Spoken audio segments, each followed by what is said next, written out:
Hello everyone, আসসালামু আলাইকুম। আমি রবি খান, গ্রাফিক ইউআই ডিজাইন মেন্টর। শিখবে সবাই। আজকে আমি আবার একটা নতুন টিউটোরিয়াল নিয়ে আসছি। আজকে আমরা শিখবো হচ্ছে কিভাবে পাথফাইন্ডার ব্যবহার করা যায়। আমরা অনেক ধরনের ডিজাইনে কমপ্লেক্স এবং কমপ্লিকেটেড শেপ দেখে থাকি, যে শেপগুলো ইলাস্ট্রেটরে তৈরি করা হয় পাথফাইন্ডার ইউজ করে। আরও আছে শেপ বিল্ডার টুল, এটা নিয়ে আমরা পরবর্তীতে আবার একটা টিউটোরিয়াল করব। বাট আজকে আমরা দেখবো হচ্ছে পাথফাইন্ডার দিয়ে কিভাবে আমরা টুলস ক্রিয়েট করতে পারি, শেপ বানাতে পারি এবং বিভিন্ন ধরনের শেপস ক্রিয়েট করা যায় পাথফাইন্ডার দিয়ে। তো চলুন শুরু করা যাক আমাদের টিউটোরিয়াল।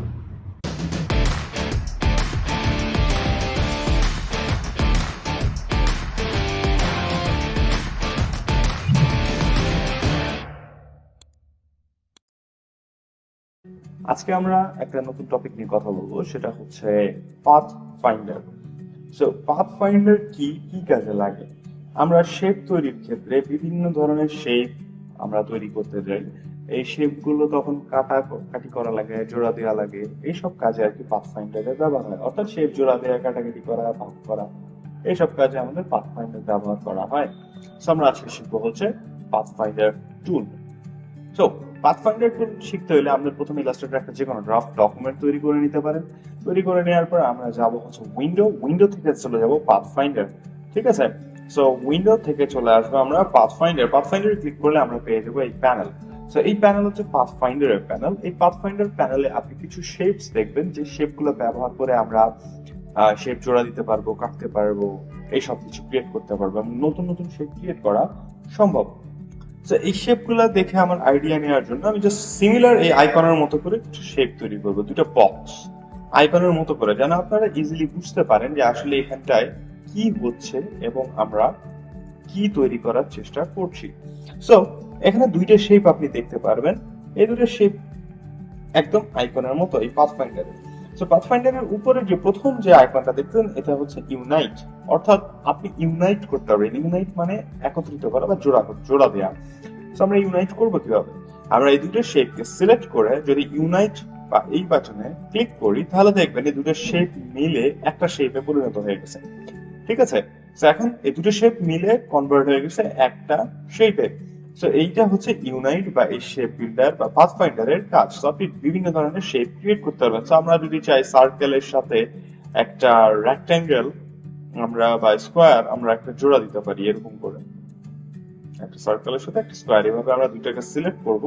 দুইটাকে সিলেক্ট করে দিব ইউনাইট দিলে দেখতে পারবেন যে আমাদের এখানে শেপ একটা নতুন ধরনের একটা শেপের মতো তৈরি হয়ে গেছে, এই ধরনের গম্বুজ টাইপের। সো এই ধরনের নতুন নতুন আরো ইউনিক শেপস ক্রিয়েট করা সম্ভব এই পাথফাইন্ডার ইউজ করে। এর মধ্যে একটা হচ্ছে ইউনাইট, আপনার শেপ গুলো জোড়া দিতে কাজে লাগবে। সেম ভাবে ঠিক তার পাশেটা হচ্ছে মাইনাস ফ্রন্ট। মাইনাস ফ্রন্ট কি? মাইনাস ফ্রন্ট মানে আপনার যতগুলো লেয়ার সিলেক্টেড থাকবে সবার উপরের লেয়ারটা দিয়ে নিচে যত লেয়ার থাকবে সবগুলোকে কেটে ফেলবে। ঠিক আছে? সো এখন এখানে দুটো শেপ আমাদের। এবার এই দুটো শেপকে আমরা সিলেক্ট করে উপরে যে মাইনাস ফ্রন্টের যে অপশন, এটাতে যখন আমরা ক্লিক করব তখন দেখবেন যে উপরের লেয়ারটা নিচের লেয়ার থেকে কেটে গেছে। সো উপরের লেয়ারটা নিচের লেয়ার থেকে কেটে গেছে। এটাই হচ্ছে মাইনাস ফ্রন্টের কাজ। মাইনাস ফ্রন্ট কি করে? মাইনাস ফ্রন্ট উপরের লেয়ারকে নিচের লেয়ার থেকে কেটে ফেলতে সাহায্য করে। এটা যে কোনো ধরনের হতে পারে। এখানে উপরের লেয়ার নিচের লেয়ার বুঝবো কিভাবে? সিম্পলি দেখলেই বোঝা যাচ্ছে যে আমার উপরে যে ব্লু কালারের শেপ, এটা আমাদের উপরে আছে, এবং রেড কালারের শেপ এটা হচ্ছে আমাদের নিচে। এখন এই দুটো শেপ মাঝখানে যেই জায়গাতে ওভারল্যাপ করছে ওই জায়গাটা কেটে ফেলবে। ওভারল্যাপ কি? যেই জায়গাটায় দুইটা শেপ একসাথে একই জায়গার উপরে আছে, সো এটা এই জায়গাটা কমন এরিয়া আমরা বলতে পারি। এই কমন এরিয়াটা কি করতেছে? ও মাইনাস করে দিচ্ছে, দ্যাট ইজ মাইনাস ফ্রন্ট। এখন আমরা অন্য শেপ দিয়ে যদি ট্রাই করে দেখি, একটা সার্কেলের উপরে একটা পলিগন বানায় দিলাম আমরা।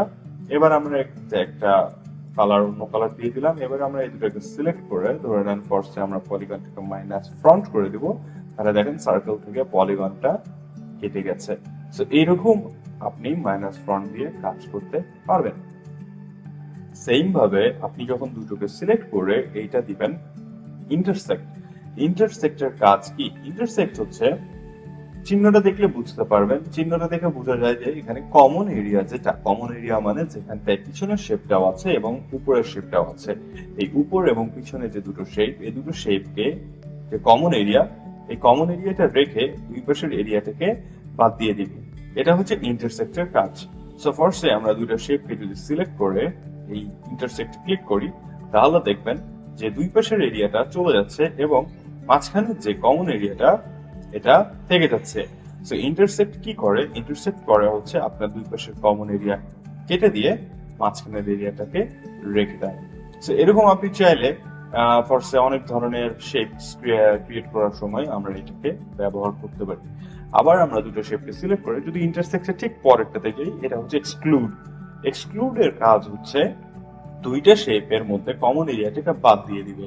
সো এক কথা আমরা বলতে পারি ইন্টারসেক্টর উল্টো হচ্ছে এক্সক্লুড। ইন্টারসেক্টর কাজ হচ্ছে দুটো শেপের মাঝখানে যে কমন এরিয়া এটাকে রেখে দিবে, আর এক্সক্লুড এর কাজ হচ্ছে দুইটা শেপের কমন এরিয়াটাকে বাদ দিয়ে দিবে, দ্যাট ইজ এক্সক্লুড।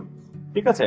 সো এগুলো হচ্ছে শেপ মোড। আমরা উপরে যে অপশন গুলো পাচ্ছি, একটা হচ্ছে ইউনাইট, আমাদের দুটো শেপ বা একাধিক শেপকে জোড়া দিতে কাজে লাগে। আমরা পাবো মাইনাস ফ্রন্ট। মাইনাস ফ্রন্ট উপরের লেয়ারের যে শেপ থাকবে, নিচে যত শেপ থাকবে সবগুলোকে উপরের লেয়ার থেকে নিচের শেপ গুলোকে কেটে ফেলবে। মনে রাখবেন যার যে মধ্যে আপনি পাথফাইন্ডার ব্যবহার করতে চাচ্ছেন সবগুলোকে আপনার সিলেক্টেড থাকতে হবে বা সিলেক্ট করে নিতে হবে। এরপর হচ্ছে ইন্টারসেক্ট। ইন্টারসেক্ট কি করতেছে? এক বা একাধিক শেপের যে কমন এরিয়া সেটাকে রেখে দিয়ে বাকি অংশগুলোকে ডিলিট করে ফেলতেছে বা কেটে ফেলতেছে। এবং ইন্টারসেক্টর এক্সক্লুড এর কাজ হচ্ছে দুইটা শেপের মধ্যে মাঝখানের এরিয়া কমন এরিয়াটাকে বাদ দিয়ে দিচ্ছে। এটা হচ্ছে এক্সক্লুড এর কাজ। এরপরে আসেন হচ্ছে নিচের অপশন গুলো। নিচের অপশন গুলোতে এবার আপনারা দেখবেন কিছু কিছু জিনিস রিপিটেড হয় এবং ক্ষেত্র ভেদে, জায়গা ভেদে, ডিজাইন ভেদে এদের ব্যবহার হয়ে থাকে। ঠিক আছে?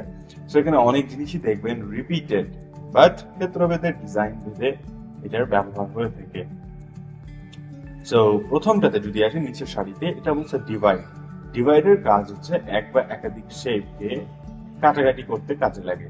সো আমাদের এখানে যেমন ডিভাইড হবে কি, দুইটা শেপের মধ্যে যেই জায়গাটায় আপনার পাথ গুলা একটা আরেকটাকে ওভারল্যাপ করছে বা ক্রস ওভার করতেছে বা কেটে দিচ্ছে, যেমন এখানে আমাদের এই পাশের চিকন যে লাইনটা দেখছেন নীল কালারের, এটা হচ্ছে আমাদের পাথ।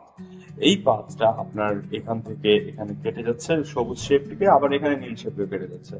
সো বেসিক্যালি আপনার শেপ গুলোকে একটা পাথ আরেকটা পাথকে যখন ক্রস করতেছে তখন কিন্তু এটা যখন আপনি ডিভাইড দিবেন এই পাথের অংশগুলো থেকে কেটে যাবে।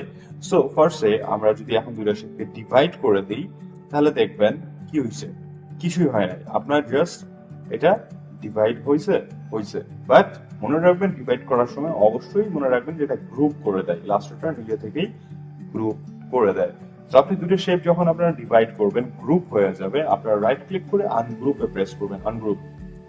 যখন আপনারা আনগ্রুপ করে ফেলবেন তখন দেখবেন যে আপনার এই শেপগুলো একটা একটা করে আলাদা আলাদা শেপে পরিণত হয়ে যাবে। সেটা একটা লোগো টাইপের কিছু, একটা লোগো মতো হয়ে গেছে। হ্যাঁ, সো এরকম ডিভাইড স্পেশালি পাথফাইন্ডার আপনার সব জায়গাতেই কাজে লাগে, বাট সব থেকে বেশি ইউজেস হয় পাথফাইন্ডারের হচ্ছে ডিভাইড করার সময়, লোগো বানানোর সময়, কারণ ওই সময় শেপ অনেক বেশি কাটছাড়া করা লাগে। দ্যাটস ওয়াই আপনার এই শেপ বা পাথফাইন্ডার গুলা তখন আমাদের সব থেকে বেশি কাজে লাগে লোগো বানানোর সময়। সো এবার আমরা দুইটা শেপকে আবার সিলেক্ট করে ডিভাইড তো দেখলাম, এবার দিব হচ্ছে আমরা ট্রিম।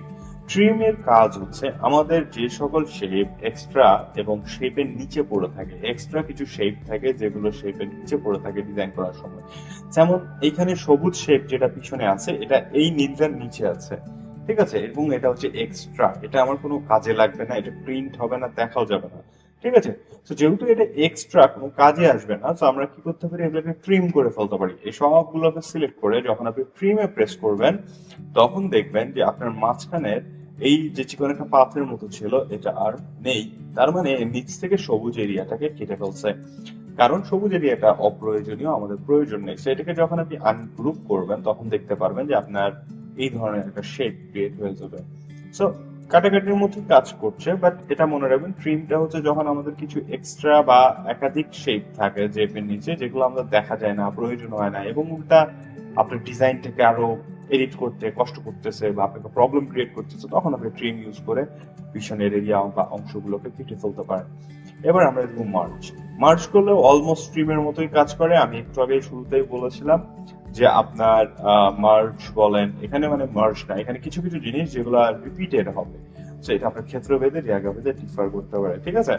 তারপরে এটা যেমন ক্রপেও হচ্ছে যতটুকু এরিয়া কমন থাকবে সেইটুকু এরিয়া রেখে বাকিটুকু ডিলিট করে ফেলবে, ঠিক আছে। এটা হচ্ছে ইন্টারসেকশন ক্রপ ইজ অনেক সিমিলার, ঠিক আছে। আর তারপরে এটা হচ্ছে আউটলাইন মোডটা একটু ডিফারেন্ট সবার থেকে। সো আপনি যখন দুইটা শেপকে, যে কোনো দুটো শেপ হতে পারে, আমি কিন্তু এখানে যে স্কোয়ার দিয়ে দেখাচ্ছি কেন, বিকজ অফ আপনারা যেন এই আইকন গুলাকে এর সাথে রিলেট করতে পারেন। আমি সার্কেল দিয়ে দেখালে হতো, বাট এটা রিলেট করতে পারবেন না আইকন গুলা যেন মিলে, এই জন্য আপনাদের একটু বোঝানোর চেষ্টা করতেছি। তো এবার দুটো শেপকে সিলেক্ট করে যখন আমরা আউটলাইন দিলে এখানে প্রত্যেকটা শেপকে কেটে ফেলবে ইন্ডিভিজুয়ালি, অ্যান্ড কেটে ফেলার পরে এগুলো হচ্ছে আপনার স্ট্রোক পয়েন্ট যদি বাড়া দেন এটা কেটে ফেলবে এবং স্ট্রোকে কনভার্ট করে দিবে। এবং রাইট ক্লিক করে যখন আপনি আনগ্রুপ করবেন তখন দেখবেন যে এখানে প্রত্যেকটা অবজেক্ট বা এলিমেন্ট আলাদা আলাদা স্ট্রোক এবং পিস বাই পিস কেটে ফেলে দিছে, ঠিক আছে, কেটে ফেলছে। মনে রাখবেন আউটলাইনের কাজ হচ্ছে প্রত্যেকটা শেপকে পিস বাই পিস কেটে ফেলা এবং স্ট্রোকে কনভার্ট করে ফেলা। এটা হচ্ছে ডিভাইডের মতোই, পার্থক্য হচ্ছে এটি স্ট্রোকে কনভার্ট করে দেয় এবং প্রত্যেকটা পার্ট, প্রত্যেকটা স্ট্রোক আলাদা আলাদা করে কেটে ফেলে। এটা হচ্ছে মাইনাস ফ্রন্ট যেমন উপরের লেয়ারকে নিচের লেয়ার থেকে কেটে ফেলছিল, মাইনাস ব্যাক করবে ঠিক তার উল্টো, মানে নিচের লেয়ারকে উপরের লেয়ার থেকে কেটে ফেলবে, ঠিক আছে। সো এটা হচ্ছে minus back. So total pathfinder হচ্ছে এইটুকুই। পাথফাইন্ডারের মেইন কাজ বা বেসিক যে কাজ সেটা হচ্ছে শেপ কাটা, জোড়া, এইসব দেয়া, এবং এগুলো আমাদের প্রয়োজন হয় আমরা যখন ডিজাইন করি, ভার্চুয়াল লোগো ডিজাইন কিংবা ফ্লায়ার ডিজাইন কিংবা যে কোনো ধরনের ডিজাইন যেখানে আপনার কমপ্লেক্স শেপ ইউজ হয়, সেই সব জায়গায় আপনার পাথফাইন্ডারের ইউজ হয় অনেক বেশি। সো আপনার এই শেপ গুলোকে সিলেক্ট করে, আমি আরেকবার রিক্যাপ করে দিই আপনাদের যদি মনে থাকে, মানে ভুলে যান, আমি একটু রিভাইজ দিয়ে দিই। প্রথমটা হচ্ছে ইউনাইট করে দিলে পাথ গুলো জোড়া হয়ে যাবে সবগুলো শেপ। আপনার মাইনাস ফ্রন্ট হচ্ছে উপরের লেয়ারকে নিচের লেয়ারকে কেটে ফেলবে। ইন্টারসেক্ট কমন এরিয়াটাকে রেখে বাকি এরিয়াগুলোকে কেটে ফেলবে। এক্সক্লুড কমন এরিয়া থেকে বাদ দিয়ে বাকি এরিয়াগুলো রেখে দিবে।